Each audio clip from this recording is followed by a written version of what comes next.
നിങ്ങളിത് ഈ സാധനം കണ്ടിട്ടുണ്ടോ? എൻ്റെ കയ്യിലാണ് എണ്ണയാട്ടോ. ഞാൻ എണ്ണയൊക്കെ തേച്ചിട്ട് കുളിക്കാൻ വേണ്ടിയിട്ട് നിൽക്കുകയാണ്. അതുകൊണ്ടാണ് ഇതിൻ്റെ പേര് നിത്യവഴുതന എന്നാണ് കേട്ടോ.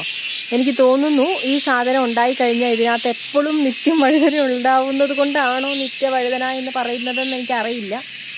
കണ്ടോ, ഇവിടെ അടിയിലൊക്കെ ഉണ്ട്. മുകളിലോട്ട് നോക്കുമ്പോൾ മുകളിലും കുറേ അവിടെ ഇവിടെയൊക്കെ ആയിട്ട് നിറയെ ഉണ്ടായിട്ടുണ്ട്.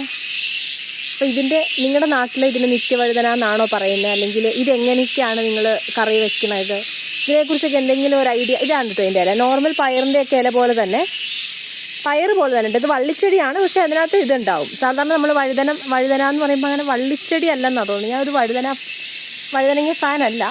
ഇവിടെ ആരും തന്നെ അങ്ങനെ ഈ വഴുതനങ്ങ, വെണ്ടയ്ക്ക അങ്ങനത്തെ ഒരു ഫാൻ അല്ല. അപ്പോൾ ഈ സാധനം പക്ഷേ പണ്ടും നമ്മുടെ പറമ്പിലുണ്ടായിരുന്നു. എൻ്റെ അമ്മ എങ്ങനെയെങ്ങാണ്ടൊക്കെ ഏതൊക്കെയോ കറിയിൽ ഇട്ടാണ് നമ്മളെ ഇത് കഴിപ്പിച്ചുകൊണ്ടിരുന്നത്. എനിക്കിപ്പോൾ ഇതെന്തോ ഒരു കണ്ടപ്പോൾ നാച്ചുറലായിട്ടുള്ള സാധനമാണല്ലോ, കുറച്ച് കഴിയുമ്പോഴാണോ നമുക്ക് ഈ നാച്ചുറലായിട്ടുള്ള സാധനങ്ങളുടെയൊക്കെ ഒരു വില മനസ്സിലാവുന്നത്. അപ്പോൾ എന്തെങ്കിലും ഇത് കറി ഉണ്ടാക്കാൻ പറ്റുമോ എന്നുള്ളതിനെക്കുറിച്ച് ഞാൻ ആലോചിച്ചുകൊണ്ടിരിക്കുകയാണ്. അപ്പോൾ എനിവേയ്സ്, നിങ്ങളുടെ നാട്ടിൽ ഇങ്ങനത്തെ ഉണ്ടോ എന്നുള്ളത് നിങ്ങൾ പറയൂ കേട്ടോ.